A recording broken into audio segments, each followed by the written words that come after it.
Avengers! Assemble. Ketika Marvel merilis Avengers Endgame pada tahun 2019, itu menjadi puncak epik dari MCU. Film ini menyatukan setiap pahlawan super dalam MCU ke dalam satu pertempuran besar. Dan para penggemar sangat menantikan bagaimana Infinity Saga akan berakhir. Rarely do you get an opportunity as a filmmaker to work on movies that are cultural events like this. Setelah Endgame, Marvel menghadapi masalah. Ini terjadi pada Iron Man. You can rest now. Dan Kapten Amerika berubah menjadi kakek-kakek ini. Maybe I'll try some of that life Tony was telling me to get. Untuk pertama kalinya dalam lebih dari satu dekade, MCU menjadi lembaran baru. Jadi, apa yang akan terjadi selanjutnya? There are more projects in less years because of all the amazing stuff we're now allowed to do on Disney+.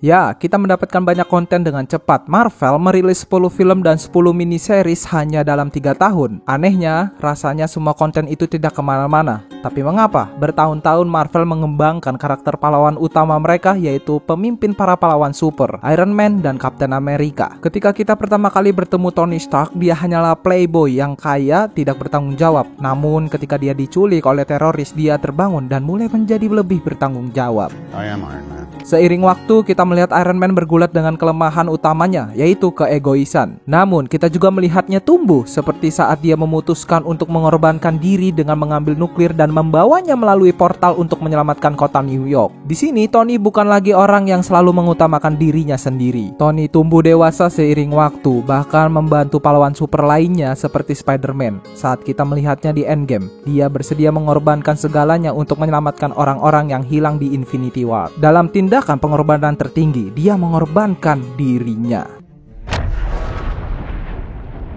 Marvel memperkenalkan Steve Rogers sebagai Kapten Amerika tak lama setelah Iron Man. Tetapi dia hampir kebalikan dari Tony. Dia hanya ingin mengorbankan dirinya untuk negaranya selama Perang Dunia Kedua. Come on, there are men laying down their lives. I got no right to do any less than them. Namun, dia tidak cukup kuat untuk menjadi tentara. Jadi dia mengambil serum eksperimental untuk membuatnya kuat. Dan dia mengorbankan dirinya untuk menjatuhkan pesawat yang membawa senjata pemusnah massal. Steve?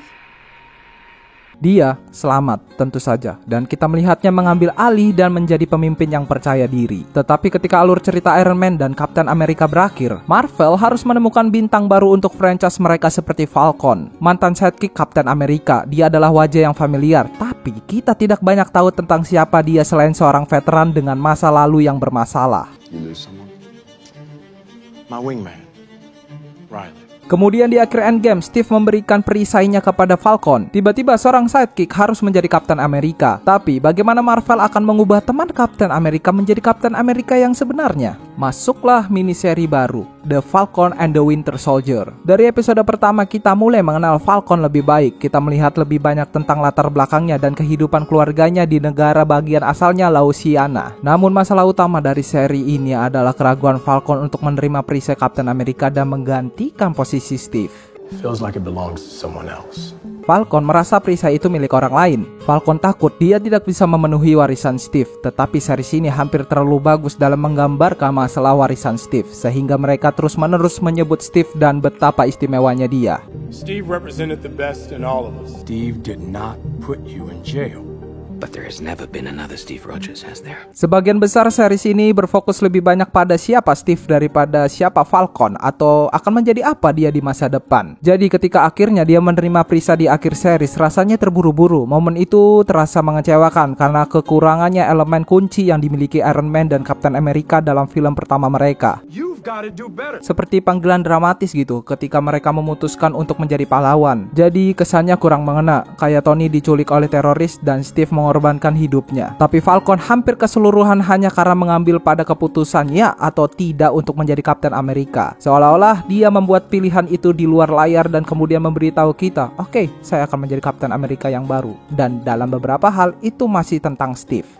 It doesn't matter what Steve thought. Jadi itu seakan-akan Falcon akhirnya terasa seperti dia masih menjadi karakter sampingan di sebagian besar seriesnya sendiri. Dan setelah Endgame, banyak karakter baru memasuki MCU seperti Shang-Chi, Eternals, dan Marvel. Sebelum Endgame, Marvel memiliki cerita yang berpusat pada 6 pahlawan utama yang membentuk Avengers asli. Marvel fokus mengembangkan pahlawan-pahlawan kunci ini sehingga kita lebih terikat dengan mereka dan lebih mudah untuk mendukung mereka. Kevin, you put us in a position where we lived our lives looking at each other in the eyes and playing these big stakes moments and being in trouble together and saving each other and worrying about each other. Sekarang ada banyak karakter baru, tetapi tidak ada sosok seperti Iron Man untuk memimpin Marvel ke era baru atau sosok Captain America untuk menyatukan para pahlawan. Masalahnya bukan karena karakter tidak menarik. Ambil contoh Shang-Chi, dia hanya orang biasa sampai kita tahu bahwa dia adalah anak dari pemimpin teroris. Kita melihatnya berubah dari remaja yang lari dari masalah menjadi pria yang bertekad untuk menghadapi ayahnya demi melindungi desa.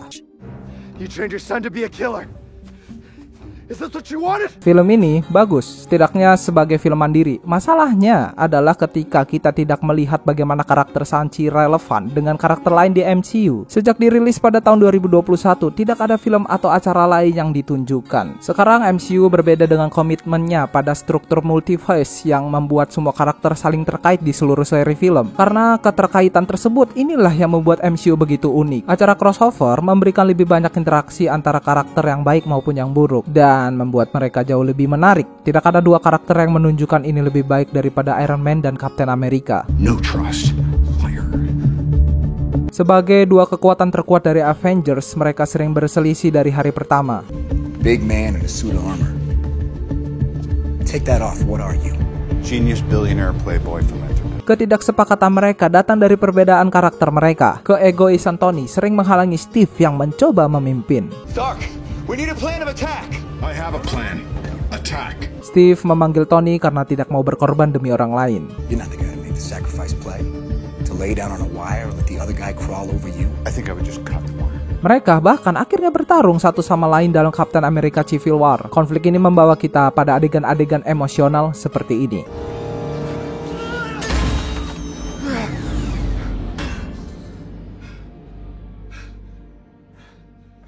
Momen-momen seperti itulah antara karakter utama yang membuat kita merasa sangat terikat pada MCU. Dan pertumbuhan antara karakter-karakter ini menghasilkan momen-momen tak terlupakan seperti perpisahan yang mengharukan antara Spider-Man dan Iron Man. Tetapi setelah Endgame, film-film selanjutnya belum membawa karakter-karakter ini menunjukkan bagaimana mereka berkembang bersama. Saat ini, karakter-karakter ini semua berada di jalur mereka sendiri. Terkadang bahkan tidak terasa seperti mereka berada di alam semesta yang sama. Dan pahlawan super bukan satu-satunya masalah. Bagian besar dari membuat MCU berhasil dari memiliki karakter penjahat sentral yang kuat seperti Thanos. Thanos muncul 7 tahun sebelum Endgame dalam film Avengers pertama. Dan seperti kita tahu, selama bertahun-tahun MCU dengan hati-hati menyiapkan plot Infinity War dan Endgame dengan penempatan batu Infinity dan penghubung lainnya. Semua ini mengarah pada pertempuran besar dengan Thanos. Kemudian setelah itu, sekarang penjahat baru telah memasuki alam semesta bernama Kang. Tapi ada satu masalah, kita baru melihatnya dalam satu film. Dan kita belum melihat adanya hubungan antara cerita Kang dan karakter-karakter lain di MCU. Dan menurut saya, karakter MCU tidak seseru dulu. Coba komen di bawah menurut kalian gimana? Pertanyaannya sekarang, apakah karakter-karakter baru yang muncul mampu membuat momen-momen memorable seperti karakter terdahulu?